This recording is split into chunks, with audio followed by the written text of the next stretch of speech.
In this passage, we find the apostles standing around looking at the sky because that's where they saw Jesus go.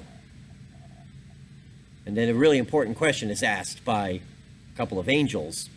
Why are you staring there? Of course, the answer is because we just saw Jesus go there. Maybe we're waiting for him to come back from there. But that's not what happens.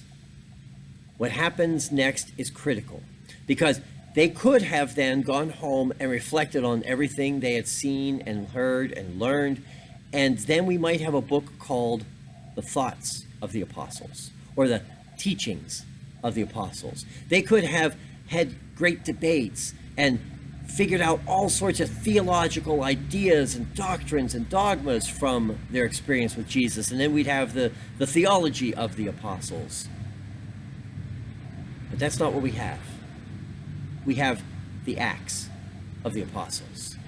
They take that story that they have lived and know and understand that Jesus is present with them because they are the body of Christ. The good news is that Jesus is not dead because he's alive in us, because love never dies. Love always wins. And love is present in the church of the few, which becomes the church of the many, which is the church in Jerusalem and becomes the church all the way to the ends of the empire, beginning with Rome and expanding from there to everything we've seen since the days when the apostles stared into the sky and had to choose what next.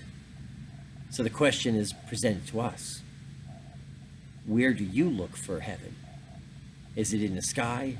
Is it where Jesus went? Is it in some ancient teaching? Or is it where it's always been and always will be and always needs to be, in your heart, inside of you, because you are filled with the Spirit and empowered to go out into all the world and be a witness to that love?